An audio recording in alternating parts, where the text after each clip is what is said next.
Are there any legal concerns in accepting electronic payments such as credit cards and PayPal for a district library?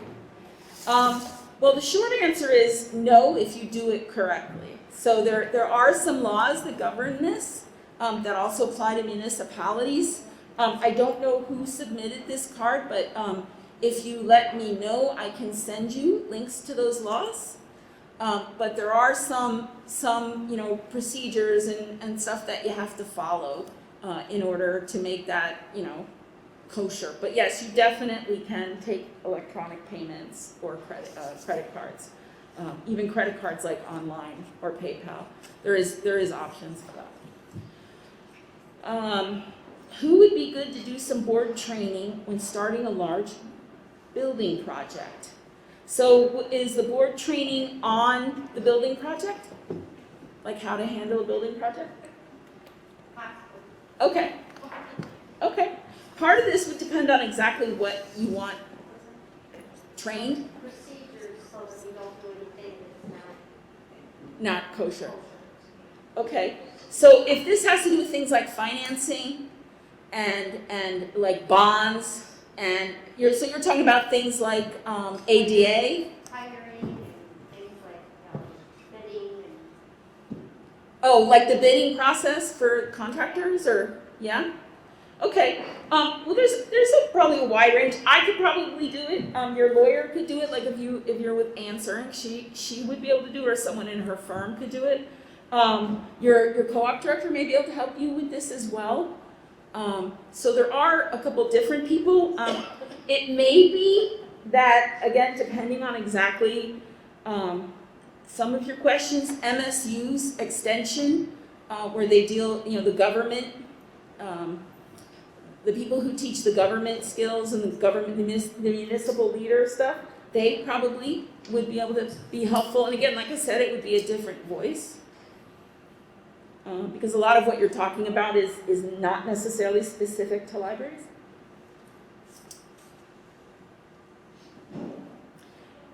If forced to quarantine, must we pay them? The short answer to that is no. Right now, there's no requirement that you have to pay an employee who is quarantining. However, if your current policies, if you have sick leave, whatever your current leave policies are, you have to follow. So if they still have leave available, you'd have to make that. They'd have to be able to take that. Like you can't treat it differently than you would another illness, but you can, like for example, under FMLA, you can require that they take their paid leave first before they can take FMLA if you want. So you do not have to pay them, but you want to keep an eye on whatever your current leave policies are, and you want to make sure that you don't treat them differently than you're treating other employees.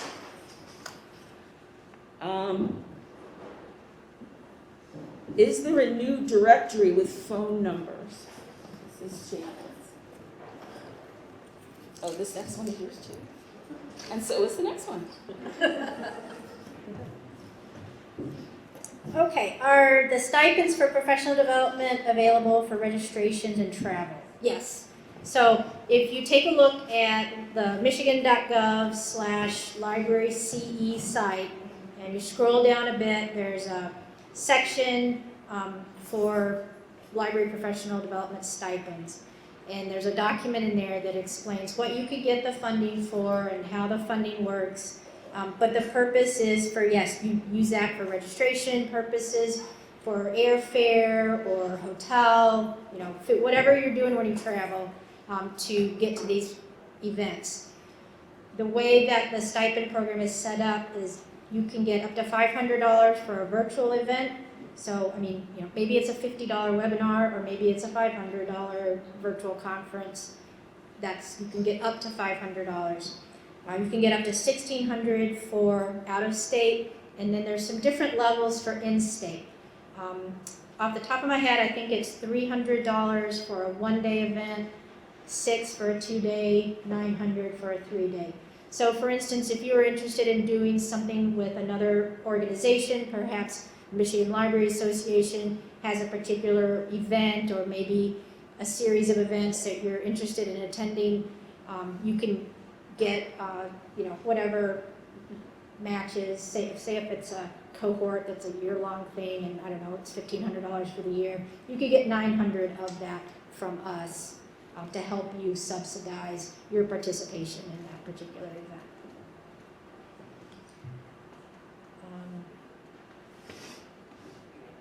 So the easiest way to access information from Friday meetings are the meeting notes that are available all the time, 24/7. Our Google document provides the agenda for what we talk about. It provides the questions that are asked as well as the answers that we go over. It provides links to all the resources that we cover during those Friday meetings. And they're also annotated as well to let you know like why this particular resource is of importance and everything.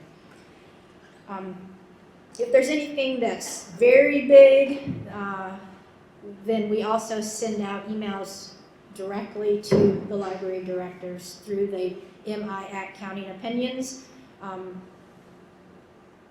software package, whatever, system, whatever you want to call that. And those emails will have greater explanation. So perhaps when there were MDHHS orders, we would send something out, would give you information about the order and more information about how that affected libraries. But everything that we cover in the Friday meetings is available in that meeting document. And then if you have questions, so if you know, okay, I can't be here on a Friday, but I have this question that I'd like to get an answer for, you go into the document at any time, there's a box, it's a yellow box, it says questions. You just type in your question there. We look at that box regularly between meetings and answer those questions. Sometimes questions tend to show up like an hour before the meeting as well. We try to answer those as quickly as possible too. But we encourage you to put any questions you have, especially if you're unable to attend, put those questions in that yellow box and we'll have an answer provided in that box for you. Is there a new directory with phone numbers available? And does this mean a directory of public libraries? You mentioned all the new people coming to the library again. Yeah, so if you're on our website, you click on the link that says for libraries, the first thing you see is a library development directory. There's a picture, a phone number, an email, and a title to tell you what they do. So, yep, all those folks are on there. And when does a new director's pathway need to be completed to get state aid this year? Since that's kind of a new thing, whereas before it was one day, if you're here, we know it, or if you're not here, we know it.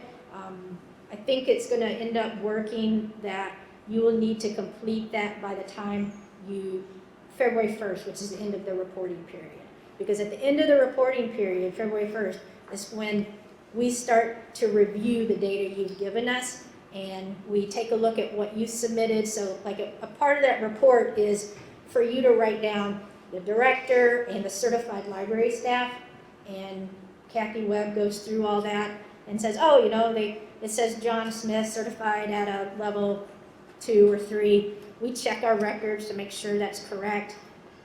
At that point, we also check to make sure there's been attendance at the in-person events. And so now at that point, we would check to make sure that the completion has happened for that particular pathway. So February 1st. There's one I can't answer, but I'll leave it for Clare. She's gonna give you one back. I gave her 2. Should the library board engage in conversation during public comment? No. I mean, it's here's the thing. It's kind of a choice, but pretty much everybody would tell you it's not a good idea. Because public comment is for people to air their views and air their grievances or make suggestions, but it's not a time for the board to argue back and forth or to engage in any kind of, dialogue, because a lot of times that dialogue could get very contentious, and so it's not a good idea to do that. Most boards will just listen.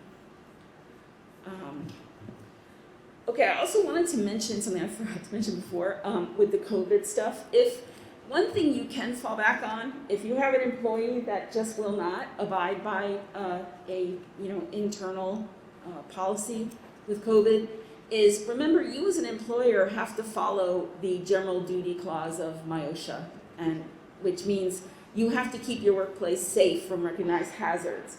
If you don't, you can be, someone can call you out on that or report you, and you can get fined a pretty good high amount of money. We're talking thousands of dollars. So if your employee is refusing to do something that your board and your workplace and whatever the CDC guidance says you should do, then you can tell the employee, look, if it were up to me, I wouldn't care. But MIOSHA says that we have to keep the workplace safe. COVID-19 is a recognized workplace hazard. CDC says this is the guidelines to make it safe. Therefore, this is what the board has decided we have to do. If we don't do it, we can be up on the block for very large amounts of money. And if the library gets fined, $7,000, well, that's going to come out of our budget. And, that might mean less hours. That might mean we have to cut a position. So this is why we need you to wear the mask. So, you could, it's not always going to work, as you know, but you could deflect it a little bit from, hey, I'm not the one wearing it. Can you wear the mask? And sometimes that will work, but, and so that's why I just wanted to remind you of the duty clause. Okay, Shannon has just a couple more. Oh, the one last thing too with the conversation during public comment. When you're having a board meeting, remember, this might be a little controversial, so please forgive me. One issue that comes up from time to time is that as the director, you're not on the board. Whether you should be or not is a whole other discussion, but you're not. And so that means that technically you should talk when the board asks you a question. But typically library directors wouldn't make motions, because you're not part of the board. Just a little reminder, because I have had some libraries contact me about this and some problems during board meetings. So, depending on your relationship with your board and blah, blah, blah, may be different. And like we say, it's not a problem till it's a problem. But just a reminder. So the last two questions we have here is an invitation to White Pine District Library, Stanton. I'm actually going to be at a library in the UP on that day. That's next Wednesday, right? But we can see who's the director there. Oh, hey.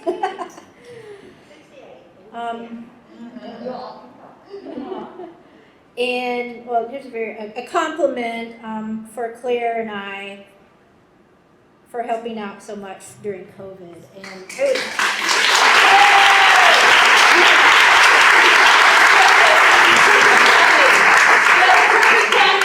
us to have Laura Marion from the Saki District Library bring over something that she has compiled with help from some others.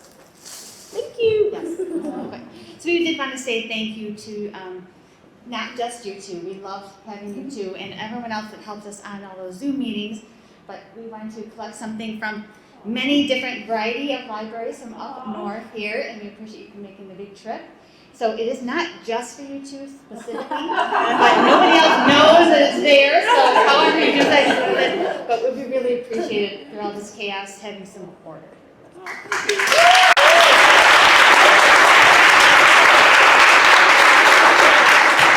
Thank you very much. We will definitely distribute that to all of the members of library development. They will be very appreciative of your thanks.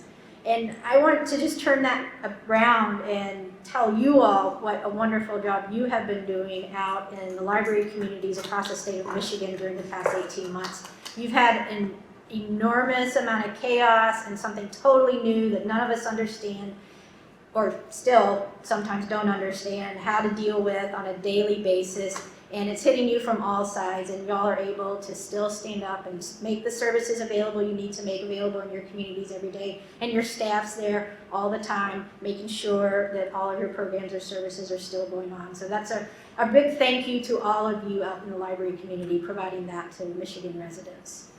Thank you all. Yay.